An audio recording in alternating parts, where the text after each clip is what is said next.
Hey women, in this week's newsletter episode, we are talking all about the core and core work for women. I recently put out a reel where I said, don't do crunches. I think that they are contraindicated for our long-term pelvic health and longevity. And I got a lot of questions and some pushback about, well, don't you think it's important to have a strong core? And isn't having a strong core essential for minimizing back pain? And I think crunches are great. And what about Pilates? And I'm here to really sort of dispel a lot of those myths and share my opinion on true core health for women and creating functional pelvic strength and how those two things are related. Ultimately, I think a lot of the sort of lessons we've been taught around core health for women are really designed around male physiology and in many ways are contraindicated for our long-term pelvic health and longevity. I know that we can do better and it doesn't have to be complicated, so stick around if you want to learn more about really how to develop this type of stability in your body and why it is crucial for your long-term pelvic health. All right, so first of all, what even is the core, right? For me, I often use the term trunk, right? Or other, just maybe our base or really the center of our body. And for me, the female core consists largely of the posterior chain and the respiratory diaphragm. The musculature that I would include, and I would say maybe in this order, are all 6 glutes, 3 on both sides, all of our hamstrings, as well as our QL, our spinal erectors, our respiratory diaphragm, our iliopsoas, our external obliques, our transverse abdominals, our internal obliques, and our rectus abdominis. Okay, maybe not in order of ranking, but that's the list. But I would generally say that the rectus abdominis, that frontmost abdominal muscle that you often access when you're doing crunches, is likely the least essential, I would say, when we're interested in creating true pelvic health and true trunk stability for women. Instead, we see all of this other musculature being far more crucial for maintaining the unique pelvic alignment that we have as women, that subtle anterior tilt that allows for our pelvic organs to be supported, as well as having those ribs drop down so we can have that subtle anterior tilt along with that rib basket stacked directly over the pelvis. So we have that good stack. We don't have that open scissor position of the ribs flaring and the low back arching, but instead that subtle tilt in the pelvis and those ribs coming down, so we really have rib basket over pelvic alignment. All right, so if that sounded a little confusing, let me break this down a little simpler. Let's imagine that we're doing a crunch exercise. What are you often taught to do? You're taught to draw your low back to the floor, you're taught to suck in the abdomen, and then you're taught to curl forward. If we just break that action down, one, the primary thing you're doing is you're moving into a posterior pelvic tilt, which ultimately I think that puts all of our internal pelvic organs kind of on a slide for descent, right? And then you're inhaling to suck in the gut, which that inhale is increasing pressure within your whole trunk canister.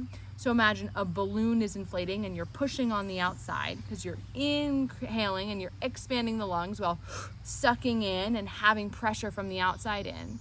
So you're in that posterior tilt, you have that pressure from that sort of balloon pressing in from the muscles as you're inhaling, and then you're actually rounding the upper back. So you're reversing your, you're like rounding your upper back, and so you're putting excess pressure already in that shape. And say we do that over and over and over again. Essentially, we're taking our pelvis and we're tucking it under, and then we're taking all of this musculature and we're pushing it in, and then we wonder why things go down, right? Ultimately, when we do a lot of that type of core work, I don't think it's that effective. How many of us have done crunches for a decade or longer and never had real structural changes, or our back pain didn't really go away, or we didn't, miraculously develop those 6-pack abs. So not only do I not think it's particularly effective, I think it can actually be quite harmful because it can be displacing our organs with a sense of force. It encourages, I would argue, dysfunctional breathing patterns, and it puts our pelvis in a compromised position. And then for many of us, we only learn to engage our abdominals when we are in that crunch position, which can affect our posture overall and lead to that anterior pelvic shift in the pelvis, right? And that anterior pelvic shift, meaning that pelvis shifted forward, sort of over the toes, rather than back and centered over the feet, is related to a lot of other postural concerns and pelvic health concerns in general. Okay, that was maybe a lot of mumbo jumbo, but I just want us to get the image of like, we don't have to sort of dump our organs out and then push on them and then wonder why it might not be optimal. Instead, I like to focus on strength that really focuses the alignment, specifically of the pelvis, the back body, and the respiratory diaphragm. So I like to do essentially core engaging exercises while maintaining that slight anterior tilt. Or if we are going to move into a posterior tilt, we're sure not to tuck the tailbone under as a part of that pelvic alignment. Things like this are often full body exercises, right? Real functional movement and patterns that allow us to do the things such as shifting and weight bearing, moving from one leg to the other, also getting ourselves up and down from the ground, or needing to stabilize against a weight. So say in a rowing, like a pulling or a pushing position where you actually have to stabilize from the trunk and pelvis. I have found that doing actions like this, so full body integrated movements, up and down from the ground style movements, pushing and pulling movements, and all of these while really maintaining an intelligent pelvic posture and maintaining the movement of our respiratory diaphragm. So really working on inhaling to inflate fully, and rather than an overemphasis on the exhale to try to like vacuum everything up and in, that natural exhale that really allows the pelvic bowl to come up, and then that full inhale and a natural exhale. I find that when we do those type of actions, not only are we actually strengthening the body for the functional movements of life, but they don't compromise our pelvic health because they're not putting undue pressure down and within the canister.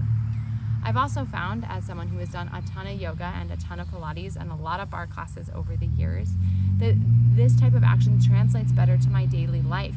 I speak to a lot of women who struggle with stability, or maybe they or might have fallen. And I mean this, women in our 20s and 30s and 40s where you're like, I just am not as balanced as I once was, or I'm pushing the stroller and I feel this in my SI joints, or I want to push a wheelbarrow and it feels hard, or ultimately I feel like I am just not as strong and stable as I once was. These full body functional movements and actions, and also actions that if they are targeted are really targeted towards the glutes and the hamstrings and the posterior chain and the diaphragm, translate more effectively into the actions of daily living. Meaning, the more I've trained in this fashion from a strength training perspective, and rather than from like a yoga or bar and Pilates perspective, the more I have been able to ultimately feel really stable and secure and do the actions that my life requires.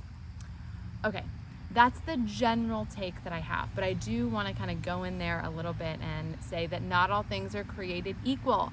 I absolutely love some Pilates classes. I've done a lot of reformer Pilates that I have found super helpful, and maybe just with different cueing than it was classically taught with. So making these adjustments for myself, knowing how to breathe, knowing how I want to arrange my body and arrange my pelvis and what muscles I want to activate, really understanding how this whole complex works can allow me to use those modalities in a way that is ultimately designed for female physiology, right? I have definitely taught in a fair amount of Pilates studios, and they were all taught in classic Pilates, which guess what? Joseph Pilates was a man, right? And that was adapted really and taught to a lot of ballet dancers, not necessarily for functional movement.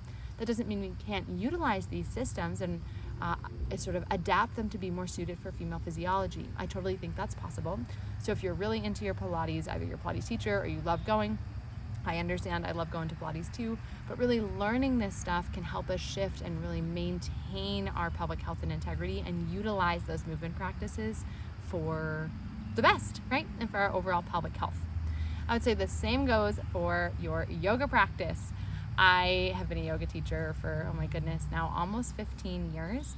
And I would say that a lot of the core focused work that we did in yoga was borrowed from Pilates ultimately, or there were just other things that ultimately were in the same vein that weren't that functional. I also think that a lot of the pelvic work that's taught within a yoga class, a lot of the bandhas, that type of cueing, is ultimately compromising for our female anatomy. What I do think can be genius is obviously the approach, and sort of that mindful movement approach is so meaningful, and there's so much more to yoga than the asana, so I want to put that there as well. But if you are practicing yoga asana, I still think that we can absolutely adapt some of those movements, which are gross motor movements, are a lot of get up and down from the ground, are a lot of full body functional actions and patterns, to really be well adaptive, as long as we are keeping in mind essential cues for the female body and this understanding of how to maintain essentially our trunk alignment, our rib basket, our thorax over our pelvis in all of these different complex shapes, in a way that those patterns and those movements and those poses are actually strengthening this overall connection between our rib basket and our pelvis, and in that way our true core health as women.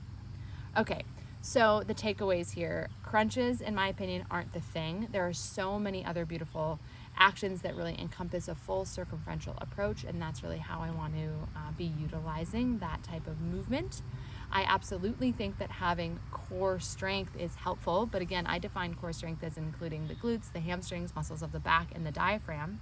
And if we have all of those muscles turned on, totally, it'll help us move better, feel more stable, squat, move, run, throw, all of the core actions. It will help us do those more functionally and minimize back pain. But if we're just focusing on the rectus abdominis in these like 8-minute ab workouts, I think we might be doing more harm than good. Okay. So how do you do this stuff, right? Where are some good tips and resources? I have posted some things on my stories, and I'll save them in my highlights on Instagram if you want to go check my core health resources. I also will definitely be diving into this in a very, very deep way on the Radical Pelvic Health Intensive this summer. So if you're a movement professional, you'll definitely find all sorts of gems for your teaching here. But really, if you're any type of women's health professional, because guess what?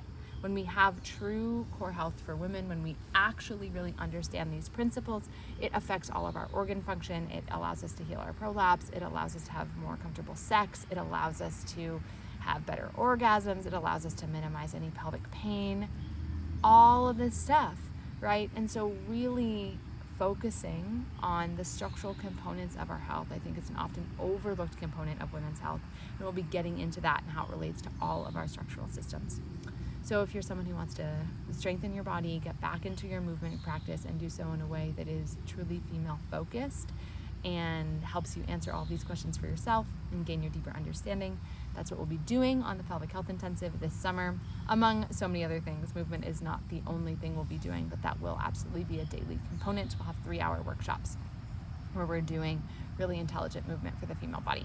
So that's one place to learn. I also have a strength training course called Strength Training for the Female Body, which is a great, not just introduction, but sort of continuing education for women who are interested in this content. If you want to get stronger, if you want to do it at home and you want to do it easily with minimal equipment, that's those are actions that I still utilize, movements that I still practice and scale, even though I've been really thinking about this stuff for over a decade. So that's great if you're new or if you're trying to really deepen your knowledge on this.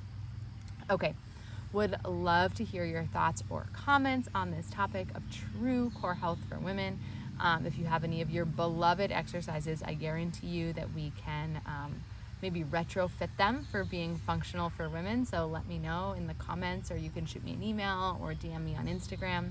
And remember, there is no action that is inherently problematic, right? Human movement is good. It's repetitive actions over time that have outcomes. And I think in the case of a lot of core work, those outcomes are sort of increased pelvic pressure. So again, nothing is inherently bad across the board. It's just what are the patterns that we want to be putting in place. Okay, I hope this demystified this topic a little bit, and we will come back next week with more on specific weight training and lifting for women and how all of this relates. Okay, bye for now.